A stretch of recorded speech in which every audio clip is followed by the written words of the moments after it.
اعوذ باللہ من الشیطان الرجیم بسم اللہ الرحمن الرحیم۔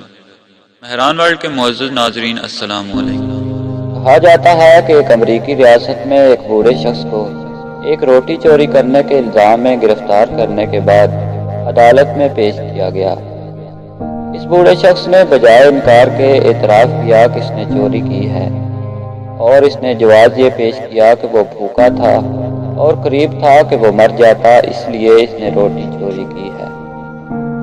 جج کہنے لگا، تم اعتراف کر رہے ہو کہ تم چور ہو، اس لیے میں تمہیں $10 جرمانے کی سزا سناتا ہوں، اور میں جانتا ہوں کہ تمہارے پاس یہ رقم نہیں ہے، اسی لیے تم نے روٹی چوری کی ہے، لہٰذا میں تمہاری طرف سے یہ جرمانہ اپنی جیب سے ادا کرتا ہوں۔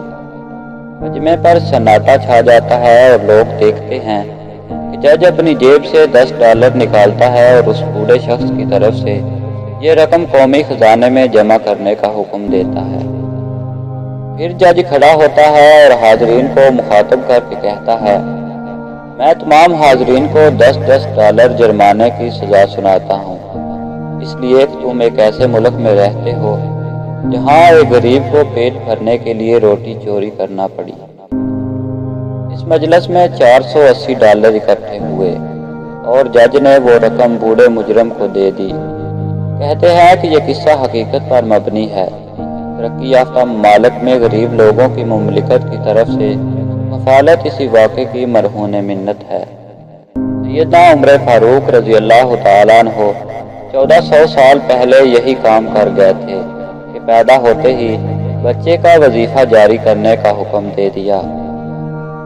ہمارے $10 ہمارے لیے اتنی اہمیت نہیں رکھتے جتنے کہ اس لاچار کے لیے رکھتے ہیں جو جانے کب سے بھوکا ہے۔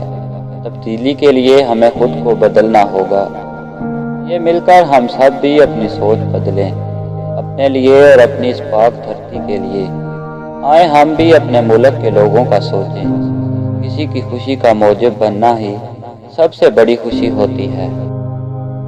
اسی کے ساتھ ہی آج کی ویڈیو کا اختتام ہوتا ہے۔ ویڈیو پسند آنے کی صورت میں ویڈیو کو لائک کیجیے، اور اگر آپ مستقبل میں ایسے ہی دلچسپ ویڈیوز دیکھنا چاہتے ہیں تو ویڈیو کے نیچے دیے گئے سبسکرائب کے بٹن کو دبا کر ہمارے چینل کو سبسکرائب کیجیے، اور ساتھ ہی گھنٹی کے بٹن کو بھی دبا دیجیے تاکہ جب بھی ہم کوئی نئی ویڈیو اپلوڈ کریں تو اس کی اطلاع آپ کو بر وقت مل سکے۔ ہماری اگلی ویڈیو آنے تک اپنا، رشتہ داروں اور گرد و نواح کے تمام لوگوں کا بہت سا خیال رکھیے۔ اللہ حافظ۔